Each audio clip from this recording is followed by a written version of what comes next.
Hello everybody, before we dive into today's video, I wanted to give a super quick update. First and foremost, thank you all so much for all of your support on the channel. We are super close to hitting 2,000 subscribers, which is absolutely incredible. If you haven't subscribed already, now is the perfect time to jump in. On top of that, the Rome finale mega video is nearly here. I am still in the editing process. It's going to be worth the wait, I promise you. It's going to be probably the longest video on the channel and the most cinematic. I'm going deep on the storytelling and narrative with that one. Lastly, we've got a brand new schedule on the channel, so uploads will now be every Thursday and Sunday at the same time, 6 PM Irish time. That does mean one less video a week, but it gives me way more time to make sure every video is as cinematic, polished, and worth the watch as possible. Thank you all as always. Roll the intro. Qarin the Fifth, first descendant of the Saoshyant, gazes towards the future of Persia. A holy war for Syria awaits, designed to be a final strike to sever the Arabian Empire from the Byzantines, while claiming Zoroastrian glory. Yet Qarin's destiny holds even more. He aims to mend the fractures of the realm, to cast back the Mordvinid invaders, and to break the will of the rebellious nomads. And beyond the war and turmoil lies a greater vision, the forging of an administrative Persia, enduring and eternal.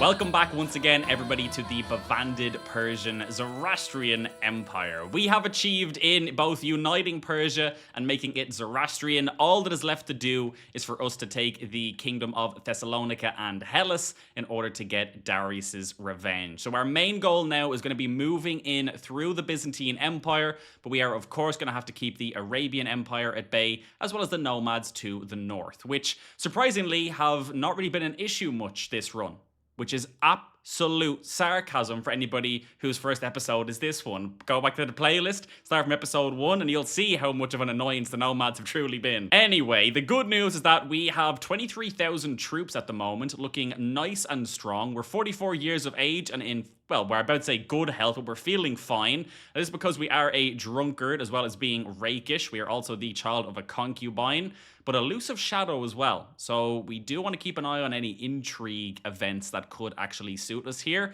But it should also be quite nice to continue down the martial tree, as being a valued warlike courtier, we will progress down that tree 15% faster. For now though, we are still focused on stewardship, about to pick up architect here, as our overall economy is going to be very important, not only to make sure we can field all of our men at arms without going into debt, because currently we would, and they're all not even at max strength, but also because I want to be able to start doing the Keeper of the Mazdian Holy Site legends on repeat, so we can get as much kingdom level holy wars as possible, as that is going to be the fastest way that we can break in through the Byzantine Empire here. As a quick note as well, our heir is 8 years of age, Vandad here. He's also focusing on stewardship at the moment because he's already picked up the pensive trait, so we'll see how he turns up as well. I had asked the question recently if people thought that adopting a centralized administration and changing our government type would be useful.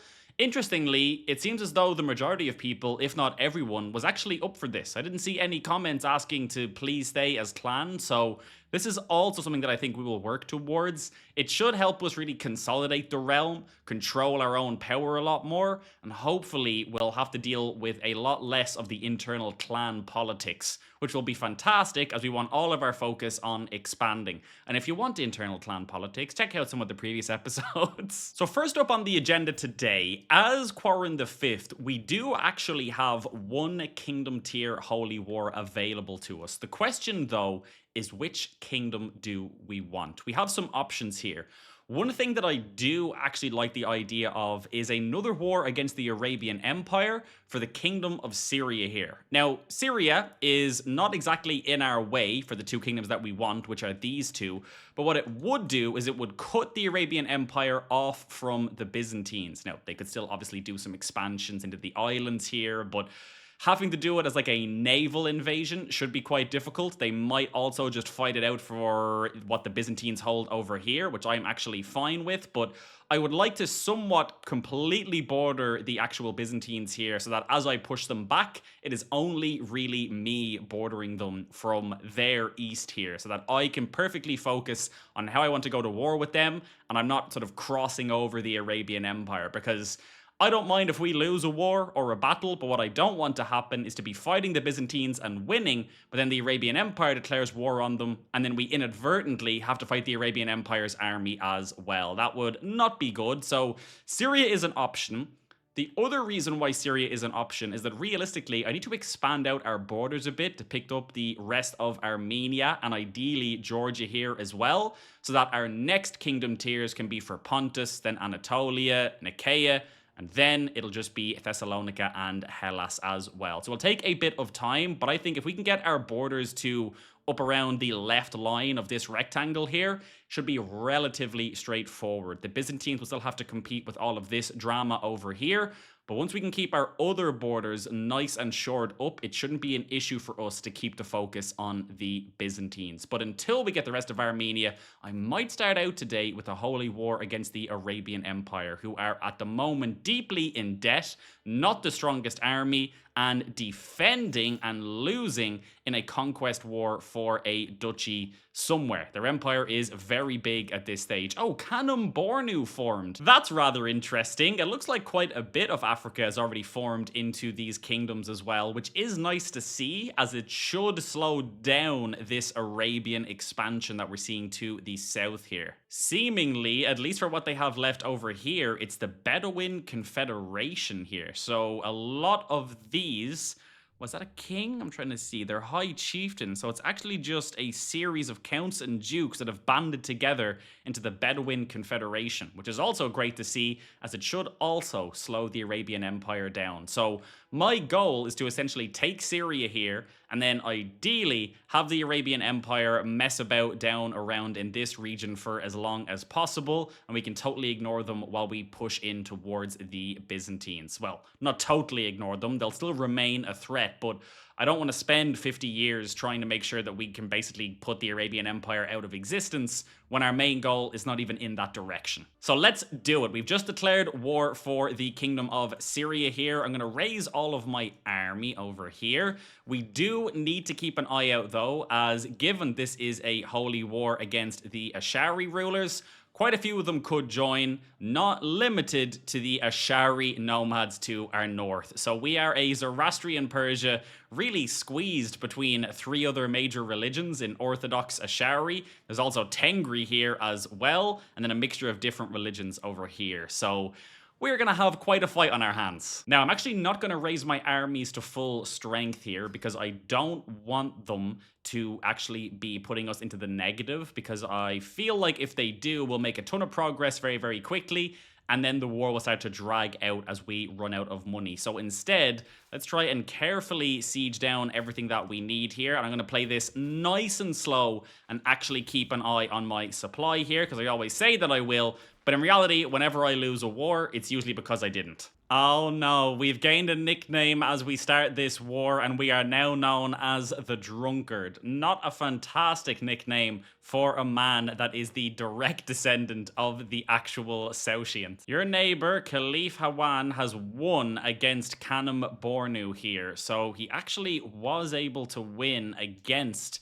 the High Kingdom of Kanem Bornu, which is not fantastic, as now his focus is going to shift to us, but his military strength is still inferior, but bear in mind that we cannot actually raise all of our troops at the moment. Oh, here's some allies coming to help us out. First Army of the Torch of Bavandid. That's incredible. We have a part of the army showing up here. I'm a little bit afraid to attack in case there's 20,000 more men in the actual fog of war. Honestly, I have no idea where they're even going. They're moving into the Byzantines. Part of me does want to chase them, but I need to keep all my army together. Another big learning that I've had is splitting off part of my army to chase somebody down in a war, only to then actually get attacked by their main force when my army is all split. So I'm going to try and keep them somewhat together here as they siege. I want my son to keep the trait trusting, Or swap it out for content or possibly even fickle. Now, content I feel like would be a decent way to counteract the stress from being paranoid, but it would give us a critical stress break at the moment. So trusting is not great, but not the worst either, so we'll take it for now. We have another son here, Golam. Initially, I almost pronounced that as Gollum, to be honest, but it's Golam, that's fair enough. We're at 42% thus far. Our army is doing okay. Obviously, some attrition from the actual sieges themselves, but no major issues otherwise. And if I check, actually, yeah, if we take this, we would actually take their capital of Damascus as well, which I didn't even think about, but is another great way to actually degrade their strength. It's a little bit scary, though, that they've jumped up to 21,000 troops. Let's keep an eye on this. Fascination discovered. We have discovered coinage. Okay, incredible. Where are we with the fascinations right now? So coinage was one that we were actually waiting for from the early medieval era. We still have horseshoes for the army movement speed and hereditary rule to go. We could progress to high medieval, however. Maybe go for men-at-arms? No, I don't think so. I think it has to be hoardings. Everything that we build from an upgrade perspective, once we progress to high medieval, the castle has to be upgraded first. So let's start with this. Whoa, whoa, whoa, whoa, whoa. This army just spawned up out of nowhere. What is this? It's the Aleppan claim on the Sheikhdom of Antab. Aintab? I'm not entirely sure. But we are caught right in the middle of it, and they are attacking us. Let's station some besiegers here and try and help out with this. Thankfully, we've managed to get our reinforcements there just in the nick of time without actually really doing too much damage to our ongoing sieges, so I am happy with that. Now that they're in our lands, can we finally catch this Arabian army as well? They're just annoying me at this point. Hold on a minute, we're at minus 9% from a battle lost in Quzlum over here in Egypt. Did one of our allies show up here trying to siege it down? They must have. That's hurting our war score, though. Oh, here they are. Here they are. 18,000. Struggling with supply, though. How many do I have in the field currently? I'm actually going to pull everybody back straight away just to group up. Let's not try and attack them off the rip and end up in trouble. Dangerous faction, please be nomads. It is. Okay, that's fine. We're just about escaping them here, but this should be perfect given their supply once we actually group up. Okay, we managed to group up and they've instantly attacked us, but our troops are at least all together and we're not struggling with supply as much as they are. Yes, yes, we're winning this. Nice and strong, nice and strong. They put another 4,000 there, but this is still ours all day long. Look at this. We lost 4,000. Well, actually, I keep saying lost. We have had 4,000 men rout, whereas we've routed 16,000 of theirs. Incredible, incredible. Very nice to win that. Was hoping it would put us a bit higher in terms of battles. We're up at 54% at least. It could be time to make our way towards the capital here. Just a little bit afraid of attrition and things. Their army is back in action quicker than I would have liked, though. I think we can move into attack here, though. They still have 2,000 men over here. Come on, here we go. Same again, same again. We have a nice troop advantage here. Let's dwindle them down. Ooh, that's quite a few reinforcements. Come on, dwindle them down, dwindle them down.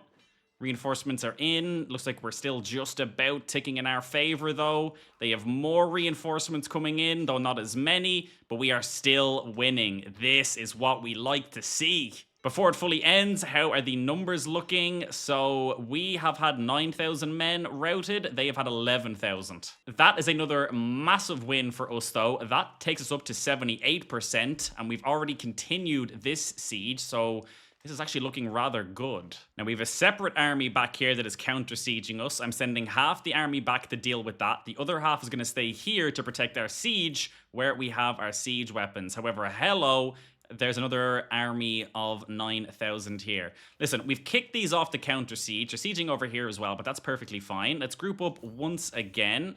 You can group up, station, move the army here. I'm trying to take this nice and slow and not make my usual patented mistakes. That siege takes us to 93%. We are very close now, which makes actually having a battle not very appealing. Okay, this is nice. They're trying to counter siege while we are sieging. I'm going to let them siege a little bit, let that supply dwindle, and then we'll move in with this army. As a matter of fact, we may even finish this siege before they finish any of theirs, which might be enough. I feel like it might be a little bit short though. There it is. With the final siege down, it takes us to 100%. This is a war that I actually feel like I fought very, very well. Nice and patient, lots of thinking, conscious of supply, understanding when we need a battle versus when we don't, not just chasing 700 men halfway across the map, expecting the unexpected. It's important to me to demonstrate this because I feel like in this run, I've made so many errors of judgment and misplays in a lot of the different wars. So I just wanted to demonstrate that I do know what I'm doing. My biggest mistake is that sometimes I just rush it or I'm at a higher speed than I should be. But regardless, this war is over. Syria and the capital, or what I should say, old capital of the Arabian Empire is now ours. And what I am also going to do is actually demand a hostage here to try and secure peace for the time being. We will take Prince Ghazi here. We will enforce our demands. Thank you very, very much. Let me make sure that I actually pin the hostage as well, so I don't forget about him.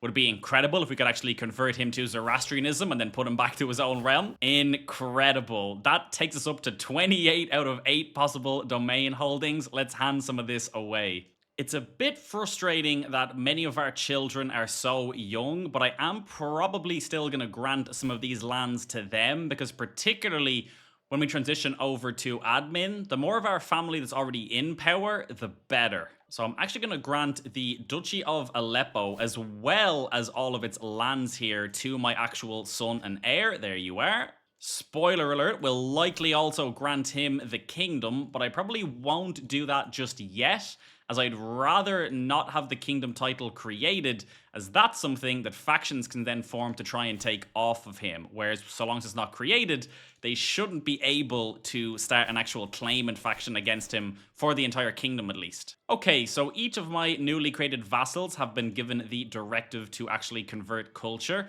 Need a bit more gold to actually create this duchy over here, but that's fine. We'll do that in a second. And then the cultural acceptance with Mashriki here, which is the culture, is at 55%, which is actually not as bad as I maybe thought it would be. So that should be okay once we can get this converted. And I mean, there is also the argument that once we get our level of devotion up, as well as our gold, we could do the Holy Legend for the Keeper of Mazdian Holy Site, which would give us not only another Kingdom Tier Holy War, but also let us evangelize the realm and sort out all of this instantly. The Byzantine Empire continues to grow, and we now have the monopoly across the Byzantines' east border here, which is very nice. I mean, not in its entirety. They still obviously do border some of the nomads here, but hopefully that shouldn't be an insane issue.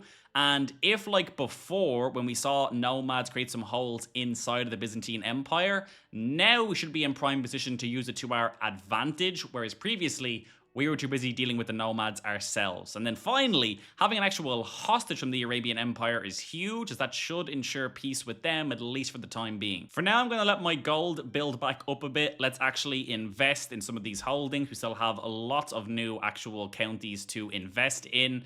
Once we get our investments down and our army restores itself a bit, then we'll likely start against the Byzantine Empire to pick up the rest of Armenia and Georgia here before actually doing our holy wars. So that will enable us to have a reason to actually move against the Byzantine Empire before we have that next holy war.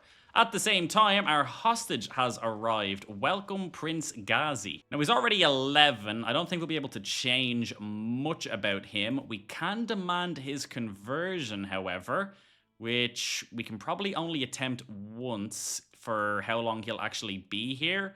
So maybe first we actually want to try and sway him. We can't. He's a child. We can send him a gift. There you go. There's some gold. That's what you can get more of if you convert. Will he accept? Oh my word, he actually has. Welcome to the Zoroastrian faith. This is not a prisoner hostage. He is now a welcome guest. I totally forgot as well, but I actually had my steward on improving cultural acceptance with Mashriki here, so that's helped quite a lot with our cultural acceptance, and it's why it's not below 50, which is what I was expecting. So investments from the past actually paying off here. Also, before we move against the Byzantines, I will likely clean up these two emirates here as well. This land needs to belong to us. It's not acceptable that it's independent, and even less so that it is from members of House Abbasid. What is so nice about Baghdad as a capital as well is that because each of these holdings is technically along this river here, almost all of them can have trade ports, which is huge for tax income. Here we go again. The nomads want their freedom once again. Oh, it's actually not the same nomads though. That's interesting. I'm kind of tempted to fight this, to be honest. I feel like before it was just a nightmare to deal with. We had so much going on and so many external threats. Now though, we could probably spare the troops to put them down, only because we also have a vested interest in increasing our prestige level. So having that drop by 1 every time we accept this isn't fantastic. So you want freedom, you shall have it in death, and we will send in the army. The Mordvinids have also consolidated quite a bit over here. 16,000 men once again to our north. It is impossible to keep track of the nomads, to be honest. 1 minute there's a large Mordvinid sort of nomad realm, then many other Mordvinid-esque places about them. The Khazars were huge and then gone. Now there's a Khazar confederation. There's a Russian confederation. It's a nightmare up here to the north, to be honest. Only 1,000 men here. I think the champions of Ormazd may be enough to deal with this independently. Oh, wait a minute. Who are you fighting them? Oh, the Seljuk High Chieftain was fighting them as well. Okay, good to see, good to see. We haven't actually checked in a while either, but how is Transoxiana doing? They used to be the bane of our life, but right now, they don't hate us an insane amount. Cultural acceptance could be better, but other than that, not the worst, to be honest. Interestingly, the ruler's culture is a mix between Sogdian here and Mongol. So at least they're not fully Mongol anymore, or I think it was Oghuz previously, but maybe that will help kind of smooth things over time as we can get them away from that kind of nomad lifestyle. The Seljuk High Chieftain has just actually lost that battle. I'm going to send in my Holy Order, see if we can do what's needed here. Yes, we can. There is no battle too great for my Zoroastrian warriors. Follow him home. Oh god, another dangerous faction. Now what? Ooh, independence. Oh, this is the Ashari uprising. That's fine. That's to be expected when we take that much land from a different religion. We will deal with that as well. Now, the nomads have sent me running around the world to try and capture them, but we found them once again. Hopefully, after we deal with this, that is enough. Let us enforce our demands here. You are getting executed. Burn them at the stake. No more of those uprisings, please. Now we have to play it cool for a while and get ready to deal with this independence faction. Oh, look at this, our first historical character, Omar Khayyam. A renowned and well-respected poet is now reportedly wandering my realm in search of employ. He hails from the Arg of Nishapur, has a certain air about him, circumspect yet somewhat faithless. An 11th century Persian polymath, poet and mathematician and astronomer. That's a hell of a CV. Best known today for his poetry collected in the Rubaiyat. He made significant contributions to algebra and astronomy in Persia. His scholarly work on the classification and solution of cubic equations stands as a monumental achievement in mathematics. Such a man could serve me well. Let's get him in as our court artificer here for sure. Over time, I would like to demand your conversion possibly as well, but that is some insane stats for a character like this. Erudite Oracle is an education trait I don't think I've ever seen before. In 1 month, we're going to have the Ashari Populists fire, which is not a problem for us at all. Let's have our army standing and ready to deal with this, actually, because we want to just sort of move in here, not give them a chance to siege anything down or group up. Here it is. Who is ruling this? Bashar of the Populist Uprising. If you want freedom, you shall have it in death. Okay, how many troops are we looking at here? 28,000. Okay, that is interesting. But they should all be very low quality. Let's raise my army here. Can I actually pull in my holy orders for this? Yes, I can. Amazing. Let's get you pulled in straight away. We'll call in our ally as well, since it's free. It's a defensive war. Oh boy, a mental break for us. Now, because we're rakish, we could go to the whorehouse, but that could cause some issues. Or we can take a drinking binge, which is not great. I think we gotta risk it on going to the whorehouse, to be honest with you, because while we might pick up a disease, a moderate health penalty at this point from a drinking binge is not what we need when we're only feeling fine at the moment. Oh, what are the chances of this? Straight away, lover's pox. Oh my word. Interestingly though, lover's pox isn't actually affecting my health, just my natural dread and attraction opinion. That's fine. We don't need any more children, so you can just leave it be, wife, for the time being. Although I don't like the way that you're not actually Mazdian. But we'll deal with that later. We have a war to fight. Okay, the men are raised, not fully. I'm actually a little bit in debt with the amount that I have raised here, but I just want to sweep through and deal with all of this quickly with no issues. That's the first group dealt with. Let's move on to the second. The third are getting out of Dodge. Where are they going? Oh no, I've lost lover's pox and gained great pox. That's not good. That is not good at all. Listen, you know what? I paid a ton of money for this personal physician. I'm gonna risk it. It's too late for caution. Heal me. Yes! That's what we like to see. This man was 450 gold. He would want to be pulling off miracles for us. And it is a miracle. We've lost it completely. That is fantastic. To be perfectly honest as well, that could be the first time in any of my playthroughs ever where I didn't pick the option of do no more than what's necessary, because I know that when you risk it, you can end up losing arms and legs or even dying. It just feels like such a poor way to go in the middle of like a roleplay run, especially when things are going well. We are down to the final group here. They did manage to get one siege off in Damascus, but that's not too much of a worry for us. Let's move in here and deal with the last of them while we just leave our siege engines out to the Damascus to counter siege that, but I don't think it's even going to be needed. And it is not, but we counter sieged it anyway. There we go, 100% enforced demands once again. No surprise, my friend, you are getting burnt at the stake. Hopefully that'll teach them the lesson that Zoroastrianism is here to stay. What is this? Another dangerous faction? No, I think it's still this one. Everything's fine. Yeah, there we go. Okay. Okay, whoa, whoa, whoa, whoa. Where did this play come from? I was so caught up in the war, I didn't even realize that there is actually smallpox spreading here. But incredibly, this is our capital, and this is where the plague has spread to. So it hasn't actually hit us yet, but all the same, it might be time to isolate the capital, and we're going to enter seclusion as well. It's not ideal, I know, but it's not worth dying or having my heir die for no reason here if we can possibly help it. I'm going to use my gold to keep upgrading everything. We will let this plague pass and our army regroup, and then we will deal with the holes in our realm up here. I don't really want to spend my gold sponsoring inspirations, but the historical polymath wants to write a book, and I feel like we can't say no. Okay, our upgrades are coming along quite nicely. I also just realized that outside of Baghdad, a lot of the other holdings we have are still just level 1 castles, so just a bit of gold, we could upgrade those to level 2 straight away as well. But in the meantime, another dynasty legacy for us. Okay, so we can finish warfare and get private army, which gives us house guard men-at-arms, which look quite nice indeed. And max number of our men-at-arms goes up by 1, which is very nice, and I do want to have that, but bear in mind, we can't even fund the army that we currently have, so trying to increase our max may not make the most sense right now. We were going down legitimacy here. We have rightful rulers. We could go for a lasting line to boost legitimacy. Realistically, though, legitimacy is somewhat all about divine mandate for the less likely to join dissolution and claimant factions for our vassals, as well as the 5th level education trait being more common, which is nice also. But what I actually think we're going to do is start down customs here. We're going to start with language scholars for minority vassal opinion, making it easier to learn languages, and then +1 cultural acceptance when we complete that learn language scheme.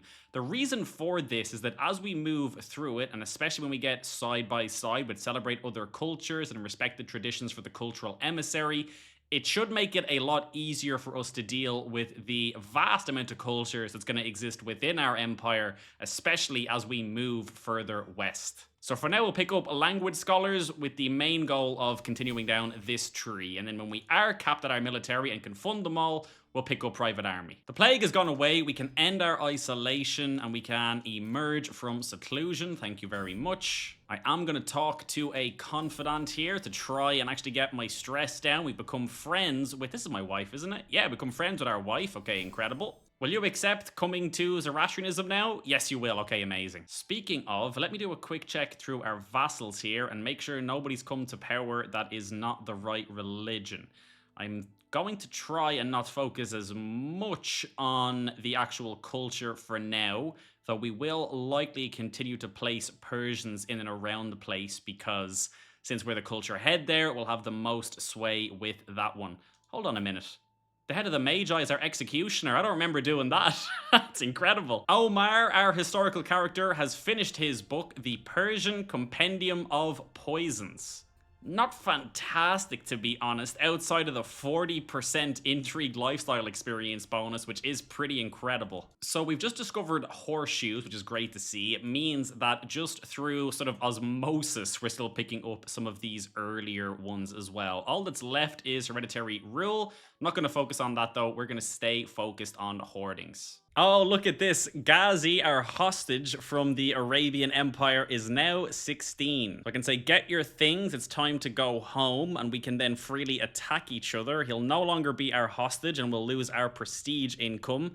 I could say he must stay a while longer, though. Our prestige income from hostages will be reduced for 10 years. The Caliph won't like it, but we've actually grown close to forming a friendship with Ghazi. We did not gain a perpetual hook, but he has gained some opinion of us. So you know what? He's going to stay a little while longer. He's already converted to the true faith, and it means that the Abbasids cannot get their revenge anytime soon.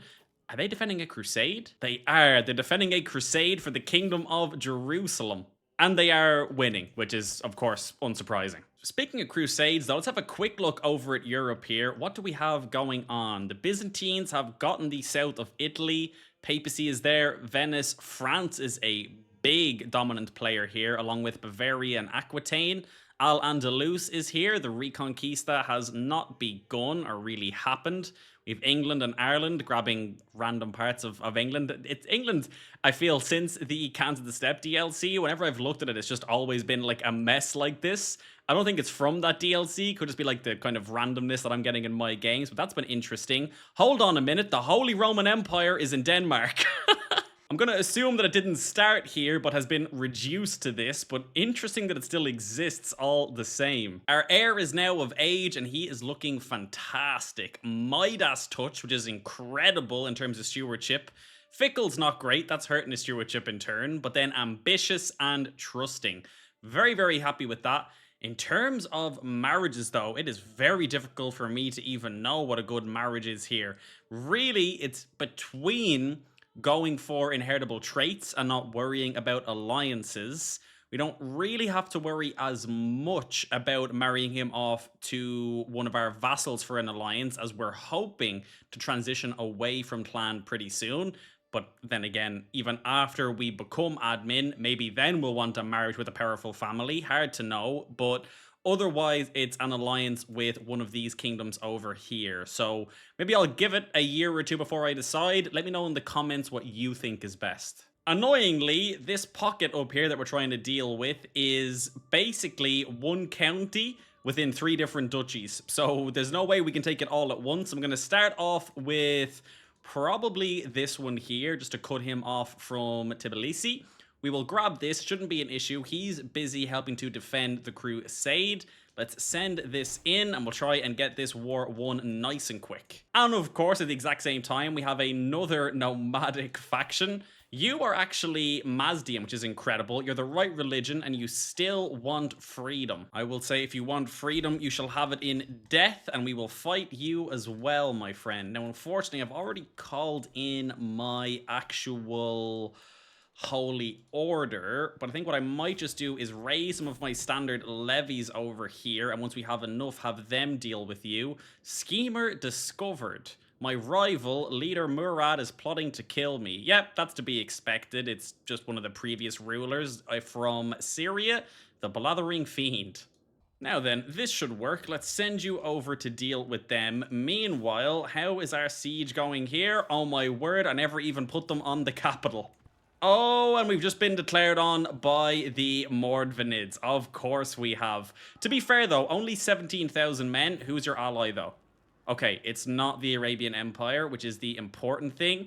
This is not as scary as it used to be honest. We do just want to deal with these other wars we are involved in, and then we should be able to defend this as well. The issue, though, is that I do have quite a bit of my army currently moving through the Mordvinid Kingdom to get to our actual rebels here, which I don't really like. I don't really want you to get caught by them. I'm gonna risk it, though. I'm gonna... Ooh, no, I'm not. No, I'm not. No, I'm not. Go back, go back, go back. I might be too late to go back, though. Oh, it is. It is. Oh, that's a shame. That's a shame. Okay, hold on a second. Let's slow this all down again. We will call in our ally here only against the actual... Is this the right war? Yes, okay, it is. The Mordvinids. There we go. They absolutely annihilated this army, though. There's only 540 of them left. Out of curiosity, what do the actual Mordvinids even want here? Yeah, once again, it's to make me a tributary to him. To be honest, that feels a little bit broken. I mean, I suppose they're welcome to attempt it, but it feels broken that a nomadic realm that is smaller than me can attempt to make me a tributary. Like, I feel like they should have to have a different type of war goal rather than just... If I can beat you in enough battles and siege down enough, you just instantly have to pay me. But I suppose at the same time, tributaries is probably also easier to break out of, so I get it. Monthly income while at war, that's a great one to pick up at this point. Oh no, my brother and the High Almoner has become my rival. That's not fantastic. Wait, the nomadic uprising has been dealt with. Oh, maybe he ended up fighting the Mordvinids, sort of like inadvertently. That's fine, though. We'll enforce our demands there. That's amazing. Only 4% left in this war as well. There we go. That is this one dealt with. Thank you very much. The good news is that all of my actual men-at-arms were over here dealing with this. It was just my standard levies that got annihilated up here. So let's start to move the rest of my army up over here. Closer, but at a safe distance away. And then when ready, we will also then raise the remainder of our army to try and fill out our numbers here. Okay, here we go. That's about as good as our army is going to get. Let's group them up and see if we can deal with these Mordvinids. Actually, let's group up over here. Oh, no, go for it, go for it. You're already committed. Okay, this is not what we like to see. Defensive buildings, better army commander, more commander traits, higher quality, and more men at arms. All the same, though, they seem to be running away. I do wonder if our numbers would be enough here. They'll probably have severe advantages, but if we can just deal enough damage, we should be okay. To be quite honest, this is a horrible area to actually be fighting in terms of supply, and we have to go through their realm to get to them as well. I would love to pull my army back here and give them time to regroup, but they're already at 68%. We have to do something here. Whenever we get close to them, they just tend to run away. So let's try and slow them down in terms of actual war score by counter-sieging this.